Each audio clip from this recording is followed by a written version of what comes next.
ஆத்தாடி கொட்டோன்னு கொட்டுற மலையில நல்ல பிரியாணி விருந்தெல்லாம் சாப்பிட்டு நல்லபடியா பேட்டி எடுத்துட்டு வந்தாச்சு மகளே. இன்னைக்கு கல்லல்ல இருந்து பிள்ளையார்பட்டிக்கு பேட்டி எடுக்கிறதுக்காக போனோம். போற வழியில ஆலங்குடின்ற ஒரு ஊர்ல வந்துட்டு மஞ்சவரட்டு நடந்துட்டு இருந்துச்சுங்க. சரியான கூட்டமா இருந்துச்சு, அவ்வளோ பேர் வந்திருந்தாங்க. ஸோ சூப்பரா நடத்திக்கிட்டு இருந்தாங்க. அடுத்து நம்ம செம்மனூர்ல 25ஆம் தேதி வடமஞ்சு வரட்டாங்க.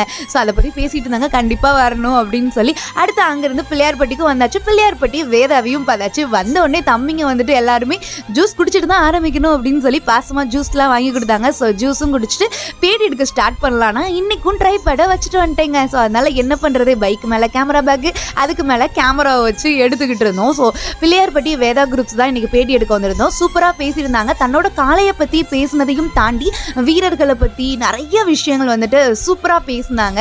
ஸோ ஒரு உரிமையாளராகவும் இருந்தாலும் மற்ற எல்லாருக்குமே சப்போர்ட் பண்ணி அவங்க அழகாக பேசினது ரொம்ப ரொம்ப பிடிச்சிருந்துச்சு. ஸோ அவங்களையும் பேட்டி எடுத்துட்டு அவங்களோட தோப்புக்கு போயிட்டு கிணத்துக்கு பக்கத்தில் உட்காந்து சாப்பிடலான்னு பார்த்தா